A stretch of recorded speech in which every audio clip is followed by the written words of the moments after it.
Hello प्यारे बच्चों, कैसे हैं आप लोग। देखिए, आज हम आ चुके हैं क्लास 9 एंड 10th का जो सीबीएसई इंग्लिश ग्रामर का टॉपिक है टेंस।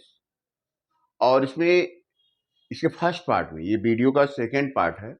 वीडियो के फर्स्ट पार्ट में हमने देखा था कि टेंस के पार्ट कितने होते हैं, और उसमें हमने indefinite part, present indefinite tense, past indefinite tense and future indefinite tense, इन तीनों पार्ट के बारे में पढ़ा था, उसके रूल्स को देखा था, और कैसे सेंटेंस को आइडेंटिफाई करेंगे इसके बारे में सीखा था और समझा था, बहुत आसान भाषा में। तो आज उसी क्रम में हम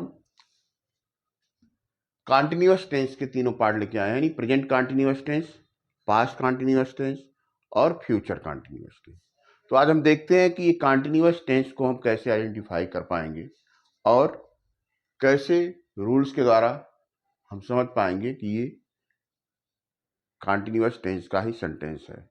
कॉन्टिन्यूअस वर्ड से ही पता चल रहा है कि ये इसमें काम जो है उस निरंतर चल रहा होता है, ठीक है ना। हिंदी में अगर देखा जाए तो सेंटेंस की हिंदी में ट्रांसलेशन करेंगे तो आपको उस हिंदी वाक्य के अंत में रहा है, रही है, रहे हैं, इस तरह का शब्द मिलता है। तो देखते हैं, आइए समझते हैं इसको। प्रेजेंट कॉन्टिन्यूअस टेंस की बात करें तो इसका जो ऑक्सिलरी वर्ब होगा, जिसको आप हेल्पिंग वर्ब भी कहते हैं, ठीक है ना, ये हो जाएगा एच एम आर, ठीक है ना। जाहिर सी बात है, अगर सिंगुलर नंबर रहेगा तो इज लगाएंगे, आई के साथ एम लगेगा, प्लूरल के साथ आर लगता है, ठीक है ना। यू के साथ भी आर ही लगाते हैं, ठीक है ना। अब देखिए, सबसे पहले बात करते हैं अफर्मेटिव सेंटेंस। अफर्मेटिव सेंटेंस की बात करेंगे, देखेंगे इसका रूल क्या होता है, इसको एग्जाम्पल के द्वारा हम समझने का प्रयास करेंगे, ठीक है ना। अब कंटिन्यूअस टेंस है तो इसमें इज एम आर के साथ वर्ब का आईएनजी फॉर्म जुड़ जाता है बच्चों, राइट। तो देखते हैं, जैसे Ram is going to school. Hindi में अगर इसका ट्रांसलेशन करेंगे तो हो जाएगा राम स्कूल जा रहा है। तो रही है, रहे हैं, रहा है आता है, प्रेजेंट कंटिन्यूअस टेंस माना जाता है। रूल्स के द्वारा अगर समझना हो तो सबसे पहले देख लीजिए, यहाँ पे सब्जेक्ट लिखा गया है, राम एक सब्जेक्ट हो गया। इसके बाद चूंकि राम सिंगुलर है तो ई यूज किया, आई होता तो हम एम लगाते, और कोई प्लूरल नंबर या यू के साथ आर का इस्तेमाल करते, ठीक है ना। वर्ब का फोर्थ फॉर्म है, यानी आईएनजी फॉर्म, इसको लगाएंगे, और ऑब्जेक्ट लिखने के बाद यहाँ फुल स्टॉप रखेंगे। तो इस तरह से ये प्रेजेंट कंटिन्यूअस टेंस का अफर्मेटिव सेंटेंस है, जिसके रूल को हमने समझा। इस रूल के बेस पे हम आसानी से किसी भी सेंटेंस को आइडेंटिफाई कर लेंगे कि ये सेंटेंस प्रेजेंट कंटिन्यूअस टेंस के अफर्मेटिव सेंटेंस का ही है। आइए अब देखते हैं, अफर्मेटिव के बाद दूसरा पार्ट आता है निगेटिव। निगेटिव में नॉट का इस्तेमाल होता है, तो ये भी बहुत सिंपल है, इसमें कुछ करना नहीं है आपको, केवल नॉट इंजर्ट कर देना है प्रॉपर प्लेस पे। तो देखिए, जैसे Ram is going to school affirmative था, निगेटिव बनाना है इसको, तो क्या करेंगे, Ram is not going to school. देख लिया आपने, सबसे पहले क्या था, सब्जेक्ट का इस्तेमाल हुआ है, फिर उसी तरह ऑक्सिलरी वर्ब में इज एम आर जो सुटेबल होगा लगाएंगे, उसके बाद नॉट का इस्तेमाल करते हैं, वर्ब का आईएनजी फॉर्म लगेगा, यहाँ कंटिन्यूअस में ऑलवेज वर्ब का आईएनजी फॉर्म ही यूज होता है, याद रखिएगा, और लास्ट में ऑब्जेक्ट लगाने के बाद फुल स्टॉप। तो देख रहे हैं, बहुत ही सिंपल है रूल, और आइडेंटिफाई करना भी सेंटेंस को काफी आसान है, ठीक है ना। राम स्कूल नहीं जा रहा है, ठीक है ना। आ जाइए इंट्रोगेटिव पार्ट को देखते हैं। इंट्रोगेटिव को देखते हैं, इंट्रोगेटिव में आप जानते हैं दो तरह के सेंटेंस बन जाते हैं, ठीक है ना। तो इसकी एग्जाम्पल देख लेते हैं, दोनों पार्ट। पार्ट ए पार्ट, जैसे हमने देखा था इंडेफिनिट पार्ट में, फर्स्ट वीडियो के फर्स्ट पार्ट में जब हम आपको इंडेफिनिट टेंस के बारे में बता रहे थे, तो हमने उसमें बताया था कि इंट्रोगेटिव सेंटेंस दो टाइप के होते हैं। एक तो स्टार्टिंग कर दी जाती है, ऑक्सिलरी वर्ब का ही सबसे पहले इस्तेमाल करते हैं, उसमें इंट्रोगेटिव वर्ड नहीं होते हैं। और दूसरा इंट्रोगेटिव वर्ड का यूज होता है। जैसे देखिए, हम इसको इस तरह भी लिख सकते हैं, is Ram going to school, question mark last में लगाएंगे, क्या राम स्कूल जा रहा है। या इंट्रोगेटिव वर्ड कोई यूज कर सकते हैं, why is Ram going to school, Ram school क्यों जा रहा। अब is Ram going to school, yes और नो में आप आंसर दे सकते हैं। Why is Ram going to school, इसमें आपको आंसर यस ना दो या नो से नहीं देना है, बल्कि पूरा रीजन होता है। तो इस तरह से वाई, वाट, वेन, हाउ, इस तरह के बहुत सारे इंट्रोगेटिव वर्ड हैं जिसका इस्तेमाल हम ऑक्सिलरी वर्ब के पहले करके बना सकते हैं प्रेजेंट कंटीन्यूअस टेंस का इंट्रोगेटिव सेंटेंस। रूल के बारे में बात करें तो जनरली अगर इंट्रोगेटिव वर्ड है तो उसको राइट करते हैं, इंट्रोगेटिव वर्ड अगर नहीं है तो डायरेक्ट आप स्टार्ट कर सकते हैं, क्या, इज एम आर से, ठीक है ना। प्लस यहां देखिए subject, then verb fourth form या आईएनजी फॉर्म, जो कि आप जान रहे हैं कंटीन्यूअस में आईएनजी फॉर्म का ही इस्तेमाल करते हैं, लास्ट में ऑब्जेक्ट, और उसके बाद क्वेश्चन मार्क लगा देना है। इसी तरह से एक इसका फोर्थ पार्ट देख लीजिए, इंट्रोगेटिव निगेटिव। इंट्रोगेटिव निगेटिव में कैसे कन्वर्ट करेंगे, इसके रूल को भी देखेंगे, और उसके पहले एग्जाम्पल को समझ लेते हैं। जैसे why is Ram going to, किसी एक पार्ट को निगेटिव बनाइए, कहीं एक जगह आपको नॉट इंजर्ट कर देना, मान लीजिए बी को ही हम बना लेते हैं, तो वाई इज, यहाँ पे सब्जेक्ट के बाद आपको नॉट लगा देना है, ठीक है ना। Why is Ram not going to school. इस तरह से बच्चे देख लो कि हमने इंट्रोगेटिव निगेटिव को भी एक एग्जाम्पल के द्वारा समझा। रूल्स में अगर देख रहे हैं तो सबसे पहले इंट्रोगेटिव वर्ड इस्तेमाल कर रहे हैं हम, इसके बाद जो auxiliary verb is, am, are है, इसको यूज करते हैं। देन आफ्टर सब्जेक्ट, सब्जेक्ट के जस्ट बाद हम नॉट का यूज करेंगे, वर्ब का आईएनजी फॉर्म यूज करेंगे, और लास्ट में ऑब्जेक्ट लिखेंगे। देन आफ्टर क्वेश्चन मार्क लगा देंगे। तो बच्चों वो इस तरह से देखिए प्रेजेंट कंटीन्यूअस टेंस का अफर्मेटिव, नेगेटिव, इंट्रोगेटिव और इंट्रोगेटिव निगेटिव सेंटेंस, इसको बनाने के रूल को हमने समझा, एग्जाम्पल हमने देखा, और ये भी देखा कि अगर किसी सेंटेंस को आइडेंटिफाई करना कैसे रूल के बेस पे हम उसको आइडेंटिफाई कर सकते हैं, ठीक है ना। इसको देखिए कहीं से भी आपको लर्न कर रटने की जरूरत नहीं है। अगर आपने समझ लिया सेंटेंस एग्जाम्पल के द्वारा, तो एग्जाम्पल के बेस से रूल आपको आसानी से रिप्लाई हो जाएंगे। तो इसके बेस पे हम कभी भी कहीं भी सेंटेंस को आइडेंटिफाई कर सकते हैं।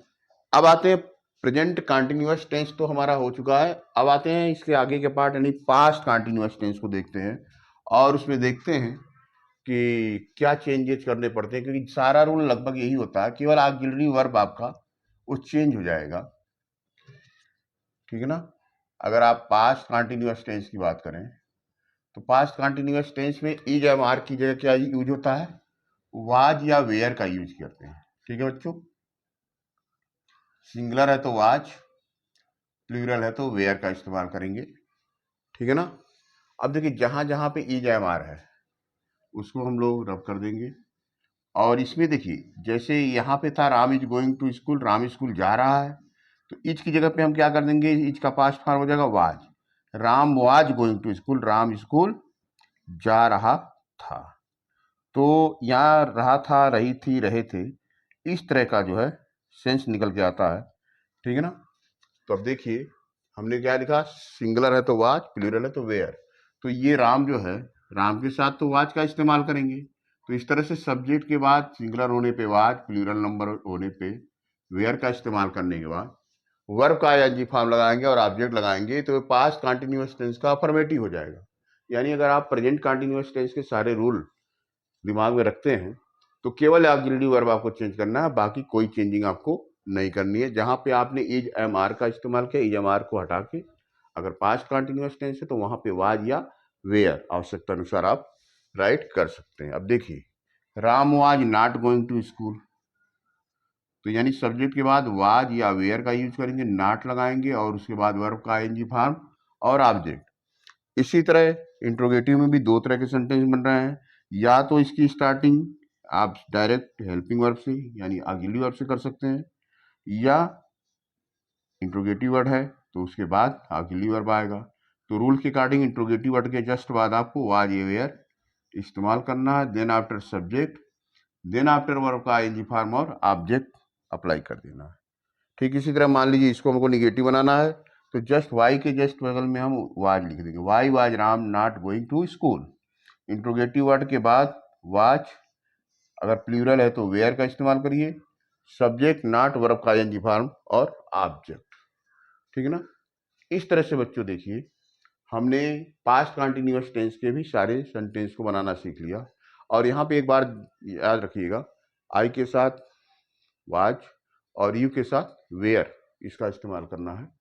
बाकी सिंगुलर और प्लूरल तो आप समझ जाएंगे, सिंगुलर के साथ वाज का, प्लूरल के साथ वेयर का इस्तेमाल करना है तो काफ़ी इजी हो गया आपके लिए। अगर प्रेजेंट कंटिन्यूअस टेंस आपका रूल्स आपने पढ़ा, पास्ट कंटिन्यूअस टेंस देखिए बहुत ही आसानी से आप कर पाएंगे। इसके जस्ट बाद फ्यूचर कंटिन्यूअस टेंस पे आते हैं और फ्यूचर कंटिन्यूअस टेंस को भी समझना आपके लिए बहुत टफ नहीं है, इसको भी आप आसानी से समझ पाएंगे बच्चों। तो आइए देखते हैं कि इसके रूल क्या होगा। इसमें जो है हेल्पिंग वर्ब इसमें भी बदलेगा। Future continuous tense, future continuous tense की बात करें तो ऑक्सिलरी वर्ब इसका हो जाएगा शैल बी और विल बी। इसमें एक बात का याद रखिएगा कि इसमें सिंगुलर प्लूरल से मतलब नहीं है। यहाँ आई वी के साथ शैल का इस्तेमाल, शैल बी, और बाकी के साथ विल बी का इस्तेमाल, आई और वी, ये दोनों शैल बी और बाकी के साथ विल बी। ठीक है ना। तो आइए देखते हैं। सबसे पहले यहाँ पे जो हेल्पिंग वर्ब है उसको आपको मालूम है कि हमें यहाँ से हटाना पड़ेगा। जहाँ जहाँ भी हेल्पिंग वर्ब है वहाँ पे हमको वाज वेयर की जगह अब क्या इस्तेमाल करना है, शैल बी या विल बी का इस्तेमाल करना है। और फिर देखेंगे कैसे इसका इस्तेमाल होता है, थोड़ा सा ध्यान दीजिएगा, आप आसानी से समझ पाएंगे कि कैसे हम इसको कन्वर्ट कर पाते हैं। ठीक है ना। जैसे Ram will be going to school हो जाएगा। ठीक है ना, Ram will be going to school, यानी कहने का मतलब है सब्जेक्ट के बाद शैल और विल का इस्तेमाल करेंगे, आई और वी होने पे शैल, बाकी के साथ विल, और उसके बाद जस्ट बी का इस्तेमाल करेंगे, फिर वर्ब का आईएनजी फॉर्म लगाएंगे और ऑब्जेक्ट लगा देंगे, राम स्कूल जा रहा होगा। निगेटिव में थोड़ा सा ध्यान दीजिएगा कि ये जो नॉट है, ठीक है ना, ये विल या शैल के जस्ट बाद आएगा और बी उसके बाद लिखेंगे। जैसे देखो, राम विल के बाद नॉट देन बी लगाएंगे, यानी सब्जेक्ट के बाद शैल विल में से जो आपको आवश्यकता हो लगाइएगा, उसके बाद नॉट का इस्तेमाल करिएगा, देन आफ्टर बी लगाने के बाद वर्ब का ING form. Ram will not be going to school. समझ पा रहे होंगे, राम स्कूल नहीं जा रहा होगा। गा गी गे इस तरह से आता है। अब देखिए यहाँ पे आ गए इंट्रोगेटिव सेंटेंस में, यहाँ पे बी का इस्तेमाल जो है वो सब्जेक्ट के बाद हुआ, will Ram be going to school, या why will Ram be going to school. तो रूल में थोड़ा सा देखिए, जो सब्जेक्ट है वो शैल विल के जस्ट बाद आ जाएगा, इंट्रोगेटिव वर्ड, उसके बाद शैल या विल लगाइए, फिर आप सब्जेक्ट को लिखने के बाद फिर बी इस्तेमाल करेंगे, उसके बाद जस्ट बाद वर्ब का आईएनजी फॉर्म और ऑब्जेक्ट। तो समझ पा रहे होंगे आप। ठीक है ना। निगेटिव में आ जाइए, तो इंट्रोगेटिव निगेटिव, तो why will Ram, why will Ram, यहां नॉट के बाद बी को पुट करेंगे, ठीक है ना। Not be going, not be going to school. अगर आप रूल पे आते हैं तो ये देखिए इसमें थोड़ा सा यहाँ चेंज हो जाएगा। इंट्रोगेटिव वर्ड के बाद क्या है, शैल या विल का इस्तेमाल आपने किया, इसके जस्ट बाद आपने सब्जेक्ट लगाया, सब्जेक्ट के बाद नॉट और देन आफ्टर बी, यानी वर्ब के आईएनजी फॉर्म के जस्ट पहले बी को हम पुट करते हैं, ठीक है ना। तो इस तरह से why will Ram not be going to school. Shall का इस्तेमाल आप समझ चुके हैं, जनरली आई और वी के साथ करना है, बाकी के साथ आप विल लगा दीजिए, सिंगुलर प्लूरल से यहाँ कोई विशेष मतलब नहीं है।